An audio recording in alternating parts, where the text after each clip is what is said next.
gentlemen, thank you so much for coming tonight. I am the only one without any musical talent, so in that sense, I am the variety. To tell you a little bit about myself, my name is Shane Farrow. Like most people my age, I'm 21. Never had to repeat a year. My aunt, though, she has been 35 for 8 years straight. Yeah, she passed away. It's fine, I didn't even like her. I was working at a daycare over the summer, and I was in charge of 30 kids. And 29 of them went home happy and healthy. And one of them doesn't matter because that's a 97% success rate. I mostly work with toddlers. We're going to change names because these are actually a lot of the kids of the professors and a lot of alumni. But no, one of my favorite kids was Ethan. And every time he came in, it was like he was totally drunk. Could hardly walk, let alone in a straight line. 13 months old, I asked him to recite the alphabet backwards. He just looked at me like I was stupid. No, I field tested all the kids like every day, and they failed every single day. Like I would tell them, like, you know, to test their nose, and they act like they didn't even know what a nose was. I don't know. Every day I just prayed that their parents didn't let them drive her home. I'm not a kid person. That's not the punchline, but thank you. You know, human beings 0 through 4 can smell fear. And they're like cats where it's like if they think that you're allergic to them, they will come and find you and make you love them. But no, I do fear them. And my first day, I was playing with this 3-year-old girl, and I turned my back on her for like 1 minute. And this isn't negligence. I'm still in the room. I'm just interacting with a different toddler that isn't Sarah. And in this time, she took a dozen plastic horses, walked across the room with them, and stuffed them in the microwave. And I can see in the corner of my eye this happening. So I rush over to her and I'm like, Sarah, what are you doing? And she looks at me with just that face like, what does it look like I'm doing? I'm stuffing horses in the microwave. And like for some reason, my first like go-to was like to try to reason with her. Like, you know, what do you think they like it in there? And she looks at me and she smiles. And then just turns around and gets starts. No, Sarah is definitely in my top 3 favorite psychopaths, just below Dahmer and Gacy. No, last story from daycare though, I was giving a 5-year-old a piggyback ride, and I dropped it. Which happens, whatever, I'm not going to beat myself up here. No, one of the toddlers wanted to ride, so I'm giving him a piggyback ride when Sarah shouts, "Throw him off your back!" And I turn to Sarah and I'm like, well, no, Sarah, I can't do that, that's a felony. And so she turns to me, she's like, do a felony on him. So I did. Yeah. Some girls plan their weddings in college. That's kind of weird, unless they're engaged. That's just Midwestern. I'm originally from San Diego, and some culture shock is kind of weird.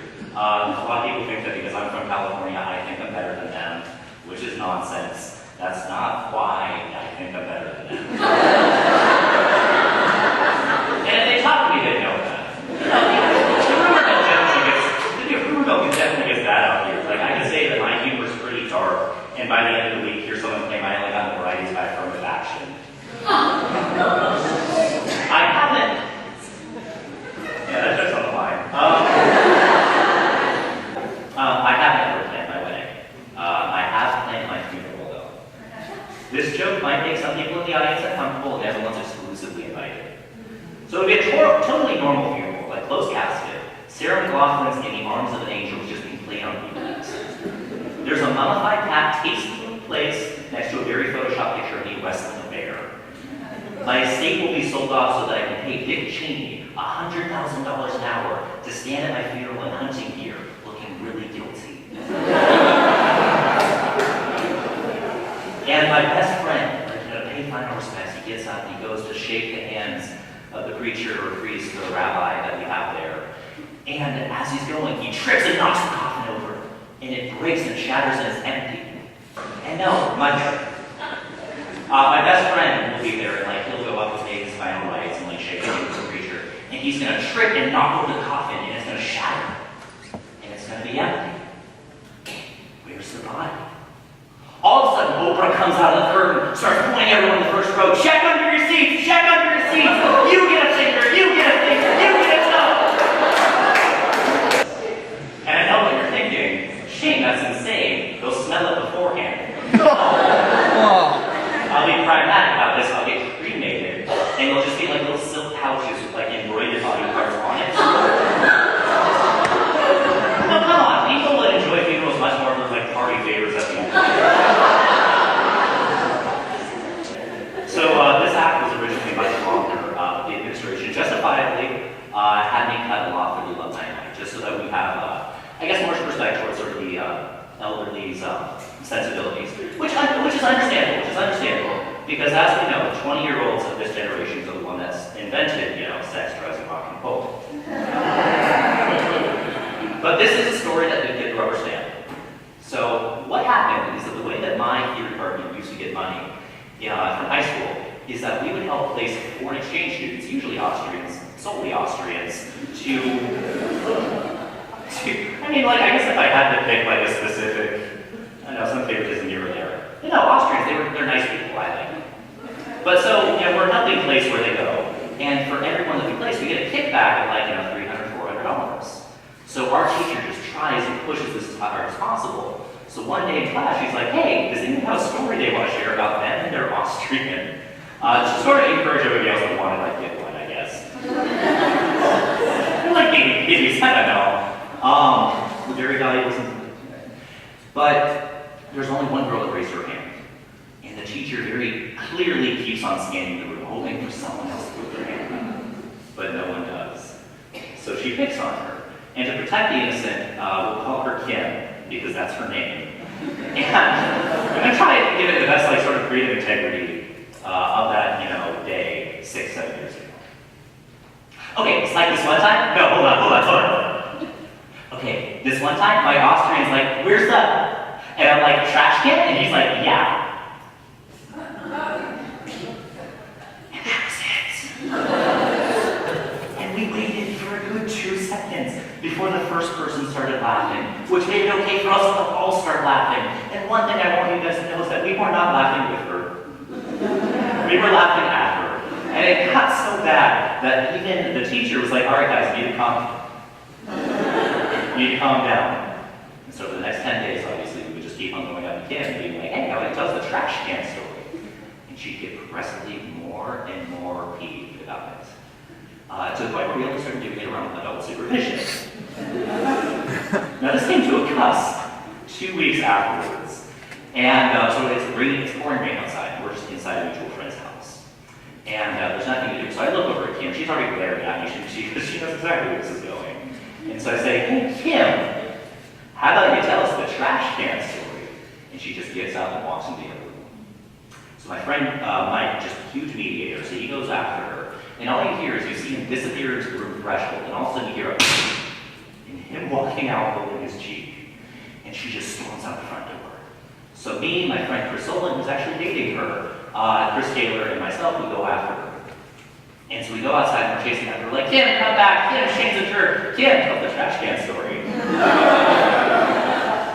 And so she gets in her car, and we stand in front of it, and she turns on the headlights. And we say, Kim, we're not going to move. Some people are already foreshadowing exactly where this goes. So we sit down on the hood of her car, thinking this was going to stop her. And so she revs her engine, and we just lean back a little bit. And then we lean back further because she hits the gas and we're sent into the windshield. And now she's driving about 20, 30 miles an hour uphill. Now to give you a little bit of formation here, my friend Chris Olin has the car hugged. I'm in the middle holding on to his arm, and we have Chris Taylor holding on the windshield wiper because that's all left. So she does the first turn, and we're able to hang on just barely. Then she's speeding downhill to the end of the cul-de-sac, and there's another turn. From my perspective, it looks like Chris Taylor goes underneath the car.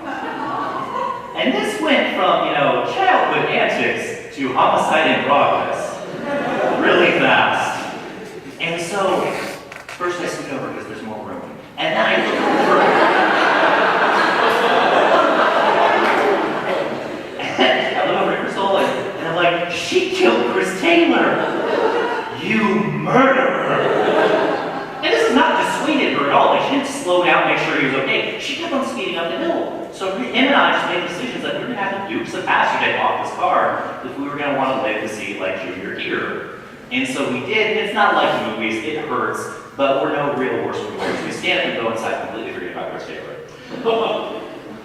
5 minutes later, we hear a knock on the door. Now we assume it's Kim coming to apologize or explain herself a little bit. No, it's Chris Taylor, looking like he was laying on the asphalt for 10 minutes in the rain. And before he says anything, I'm like, Chris Taylor, we thought you were dead! He just looks at us with these very betrayed eyes. Like, why didn't you come get me? And we didn't have an answer for him. We let him inside, and like 5 minutes later, there's another knock on the door. And we open it, and it's Kim, and she is bawling her eyes out. Guys, I just hydrated. I almost died.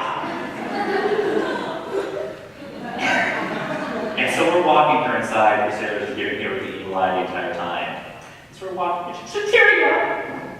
She's like, guys, I don't even know what to tell you.